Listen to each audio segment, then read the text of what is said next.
అదే RTV app వార్తల్ని క్షణాల్లో చదివే అవకాశం ఉంటుంది. ఒక న్యూస్ పేపర్, ఒక టెలివిజన్ ఛానల్ మీ చేతుల్లో ఎప్పుడూ ఉంటాయి. మహారాష్ట్ర ఎన్నికల ఫలితాలకు సంబంధించి ఇంకా తీవ్ర ఉత్కంఠత కొనసాగుతుంది. మొత్తం మీద మహా ఎన్నికల్లో ఎవరు మహారాష్ట్ర గద్దెనెక్కబోతున్నారు, ఎవరు తిరిగి మహారాష్ట్ర పీఠాన్ని అధిష్ఠించబోతున్నారనే ఉత్కంఠత నేపథ్యంలో ఇప్పుడు ఎగ్జిట్ పోల్ సర్వేస్ మరింత ఆసక్తిని రేపుతున్నాయి. వివిధ సర్వే సంస్థలు చెప్తున్నటువంటి ఎగ్జిట్ పోల్స్ సర్వే నేపథ్యంలో ప్రస్తుతం మరింత ఆసక్తి రేపుతుంది. తాజాగా సి ఓటర్ సర్వే ఇచ్చిన ఫలితాలు ఇప్పుడు కొత్త చర్చకు దారితీస్తున్నాయి. Hello and welcome to RTV. Maharashtra ఎన్నికల ఫలితాలకు సంబంధించి సి ఓటర్ సర్వే ఒక ఆసక్తికరమైనటువంటి అంచనాలు వెలువరించింది. మహారాష్ట్ర ఎన్నికలపై షాకింగ్ సర్వే ఇచ్చింది C voter survey. Maharashtra assembly ఫలితాలపై తీవ్ర ఉత్కంఠ కొనసాగుతున్న నేపథ్యంలో 61 స్థానాల్లో తీవ్ర పోటీ ఉందంటూ సి ఓటర్ సర్వే చెప్తోంది. ఆ 61 స్థానాలకు సంబంధించి సర్వే రిలీజ్ చేయలేదు సి ఓటర్. ఇక మిగిలిన 227 స్థానాలకు మాత్రమే సర్వే రిలీజ్ చేసింది సి ఓటర్. ఆ 227 స్థానాల్లో మహాయుతి 112, మహావికాస్ అఘాడి 104 స్థానాలు గెలుస్తుందంటూ సి ఓటర్ సర్వే చెప్తోంది. శనివారం మహారాష్ట్రలో ఓట్ల లెక్కింపు ముగిసింది. ఈ నేపథ్యంలో తాజాగా మహారాష్ట్ర ఫలితాలకు సంబంధించి వివిధ సర్వే సంస్థలు వెలువరిస్తున్నటువంటి అంచనాల నేపథ్యంలో తాజాగా సి ఓటర్ సర్వే మాత్రం చాలా ఆసక్తికరమైనటువంటి సర్వే ఫలితాలను వెలువడించింది.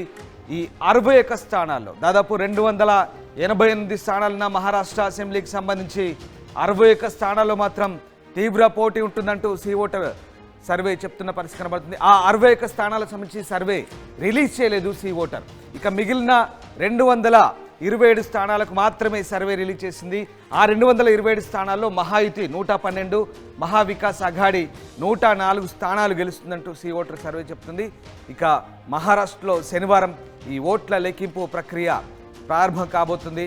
సో సి ఓటర్ సర్వే చెప్తున్నటువంటి అంచనాల ప్రకారం కాస్త హంగ్ అసెంబ్లీ ఏర్పడే అవకాశాలు అయితే మనకు కనబడతా ఉన్నాయి.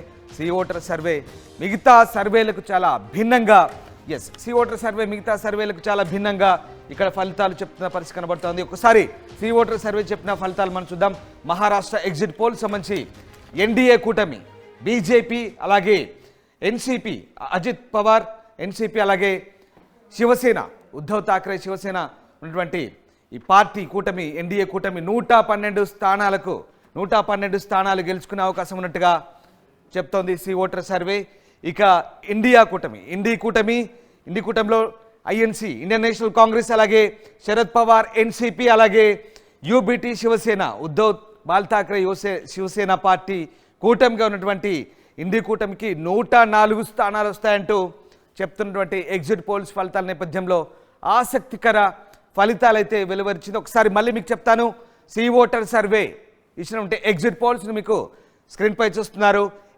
ఎన్డీఏ కూటమి బీజేపీ అలాగే ఎన్సీపీ అజిత్ పవార్ అలాగే శివసేన షిండే ఈ ముగ్గురికి కలిపి 112 స్థానాలు వచ్చే అవకాశం ఉన్నట్టుగా చెప్తుంది. అంటే 227లో మాత్రమే ఈ రిజల్ట్స్, మిగతా 60కి పైగా స్థానాలకు సంబంధించి ఇంకా ఎలాంటి క్లారిటీ ఇచ్చే ప్రయత్నం చేయలేదు. ఇక ఇండి కూటమి కాంగ్రెస్ అలాగే శరద్ పవార్ ఎన్సీపీ ఇక శివసేన ఉద్ధవ్ ఠాక్రే సంబంధించినటువంటి కూటమి 104 స్థానాలు గెలిచే అవకాశం ఉన్నట్టుగా చెప్తుంది. అలాగే 11 స్థానాల్లో ఇతరులు గెలిచే అవకాశం ఉన్నట్టుగా చెప్తున్న పరిస్థితి కనబడతా ఉంది. అయితే ఇవి కేవలం 227 స్థానాలు మాత్రం సంబంధించినటువంటి రిజల్ట్స్ మాత్రమే చెప్తుంది. ఇక మహాయుతి మహారాష్ట్ర 288 స్థానాలకు సంబంధించి మహాయుతి 112 స్థానాల్లో మహాయుతి కూటమి గెలిచే అవకాశం ఉంది. అలాగే మహావికాస్ అఘాడ్ ఇక్కడ అఘాడి 104 స్థానాలు అలాగే ఇతరులు 11 స్థానాలు అంటే 61 స్థానాల్లో పోటాపోటీ ఉండే అవకాశం ఉన్నట్టుగా సి ఓటర్ సర్వే చెప్తుంది. మిగతా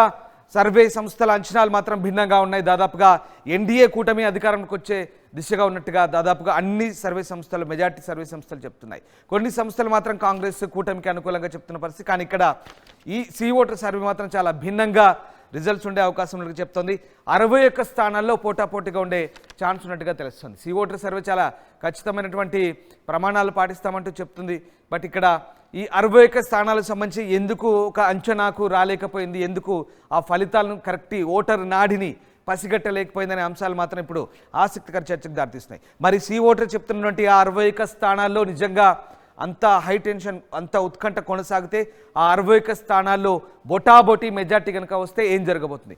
మహారాష్ట్ర అసెంబ్లీకి సంబంధించి నిజంగా అలాంటి ఫలితాలు వస్తే కనుక ఊహించని పరిణామాలు ఉంటాయి. ఎందుకంటే 61 స్థానాలు ఒకవేళ ఫలితాలు అటు ఇటుగా తారుమారైతే కనుక ఖచ్చితంగా హంగ్ అసెంబ్లీ ఏర్పడే అవకాశం ఉన్నట్టుగానే సి ఓటర్ సర్వే చెప్తున్నటువంటి అంచనాలను బట్టి మనకు అర్థమవుతుంది. ఎందుకంటే ఇప్పటికే ఆ 61 స్థానాల్లో ఎవరు కీలకం కాబోతున్నారు, మరి ఆ 61 స్థానాలకు సంబంధించిన సర్వే ఎందుకు రిలీజ్ చేయలేదనే అంచనాలు ఇప్పుడు మనకు ఖచ్చితంగా ఒకసారి అర్థం చేసుకోవాల్సిన అవసరం ఉంది. 61 స్థానాలకు సంబంధించి నిజంగా మరి ఇక్కడ మహాయుతి కూటమి మెజార్టీ స్థానాలు దక్కించుకోబోతుందా, లేదా మహావికాస్ అఘాడి మెజార్టీ స్థానాలు దక్కించుకోబోతుందా, లేదా ఇతరులు కీలకం కాబోతున్నారా? ఎవరు కీలకం కాబోతున్నారు అనేది ప్రస్తుతం ప్రశ్నార్థకంగా మిగిలిన పరిస్థితి. ఎందుకంటే 61 స్థానాల్లో మెజార్టీ స్థానాలు ఎవరికి వస్తే వారు ఖచ్చితంగా ప్రభుత్వాన్ని ఏర్పాటు చేసే దిశగా మనకి ఇక్కడ ఉన్నటువంటి పరిస్థితి. దాదాపు 148 స్థానాలు మెజార్టీ ఫిగర్ ఉన్నటువంటి మహారాష్ట్ర అసెంబ్లీ ఎన్నికలకు సంబంధించి కేవలం ప్రస్తుతానికి సి ఓటర్ చెప్తున్న సర్వే ప్రకారం 112 మాత్రమే అక్కడ, అంటే ఇవి 227 మాత్రమే. ఈ 227 స్థానాల్లో ఇక్కడ కాస్త మెజార్టీ మహాయుతికి మాత్రమే కనబడుతుంది, మహావికాస్ అఘాడి 104 కనిపిస్తుంది. సో ఆ రకంగా సి ఓటర్ సర్వే అంచనాలు ప్రస్తుతం మనకు కనబడుతూ ఉన్నాయి. ఇక ఓవరాల్గా మహారాష్ట్ర అసెంబ్లీకి సంబంధించి చాలా ఉత్కంఠభరిత పోరైతే సాగింది. దాదాపు 288 స్థానాలు ఉన్నటువంటి మహారాష్ట్ర అసెంబ్లీ స్థానాలకు సంబంధించి అటు పశ్చిమ మహారాష్ట్ర, విదర్భ, అలాగే ముంబై, కొంకణ్ ప్రాంతాల్లో కూడా ఉత్కంఠభరిత పోరు కొనసాగింది. గతం మాదిరి కాకుండా ఈసారి చాలా ఉత్కంఠభరిత పోరు కొనసాగింది. ముఖ్యంగా శివసేన రెండుగా చీలిన పరిస్థితి. శివసేన పార్టీ అటు ఉద్ధవ్ శివసేన గాను, అలాగే షిండే శివసేన వర్గంగా ఈసారి పోటీ చేశాయి. ఇక అలాగే ఎన్సీపీ, ఇక్కడ చాలా ఆసక్తికరమైన అంశం ఇది. ఎన్సీపీ కూడా రెండుగా చీలిన పరిస్థితి. ఎన్సీపీ శరద్ పవార్ ఎన్సీపీగా ఉంది, అలాగే అజిత్ పవార్ ఎన్సీపీగా. ఈ రెండు చెరొక కూటమికి సంబంధించి విడిపోయిన పరిస్థితి. ముఖ్యంగా అజిత్ పవార్ ఎన్డీఏతో జత కడితే శరద్ పవార్ కాంగ్రెస్తో జత కట్టాడు. ఇక్కడ అసలైన శివసేన తమదే అంటూ షిండే క్లెయిమ్ చేసుకున్నారు. ఆయన ఎన్డీఏతో జట్టు కట్టారు. అలాగే ఉద్ధవ్ బాల్ ఠాక్రే ఆయన కాంగ్రెస్తో జట్టు కట్టారు. సో ఈ రకంగా ఆసక్తికర పోరైతే సాగింది. దాదాపు 4 రీజియన్లకు సంబంధించి ముంబై, అలాగే పశ్చిమ మహారాష్ట్ర, విదర్భ, ఈ ప్రాంతాల్లో కొంకణ్ ప్రాంతాల్లో చాలా ఆసక్తికర పోరైతే సాగింది. హోరాహోరీగా నువ్వా నేనా అన్నట్టుగా ప్రచారం అయితే నిర్వహించిన పరిస్థితి మనం చూసాం. సో చూడాలి మరి ఎలాంటి రిజల్ట్స్ వస్తాయి, ఎలాంటి ఫలితాలు వస్తాయని మాత్రం చాలా ఆసక్తికరంగా మారిన పరిస్థితి కనబడుతోంది. సో ఓవరాల్గా సి ఓటర్ సర్వే చెప్తున్న అంచనాల ప్రకారం అయితే ఈ కొత్త ఆసక్తి రేపే ఫలితాలు అయితే కనబడుతున్నాయి. సో ఏం జరగబోతుంది, సి ఓటర్ అంచనాలు మరి నిజం కాబోతున్నాయా? అలాగే ముంబై సిటీకి సంబంధించి, ఇక కొంకణ్ ప్రాంతానికి సంబంధించి, పశ్చిమ మహారాష్ట్రానికి సంబంధించి, అలాగే విదర్భకు సంబంధించి సి ఓటర్ చెప్తున్న అంచనాలు ఇక సో ఇవే కనుక అంటే ఈ 61 స్థానాలకు సంబంధించి ఇంకా పూర్తి స్థాయి అంచనాలు అయితే వెలువరచలేదు.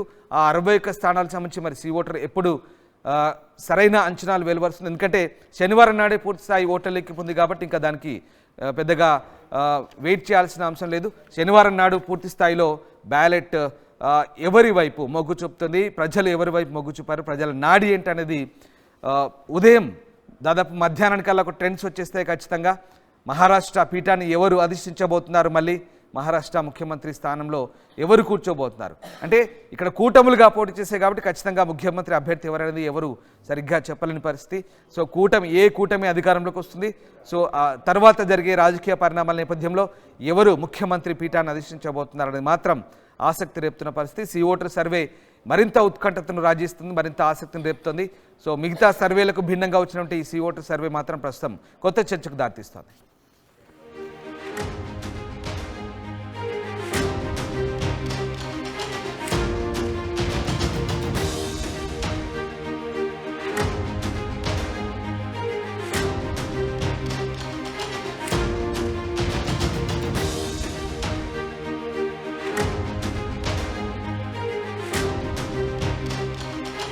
మరిన్ని వీడియోస్ కోసం ఛానల్ ని సబ్స్క్రైబ్ చేయండి. లేటెస్ట్ అప్డేట్స్ కోసం వాట్సాప్ ఛానల్ ని ఫాలో అవ్వండి. అండ్ లింక్ డిస్క్రిప్షన్ లో ఉంది.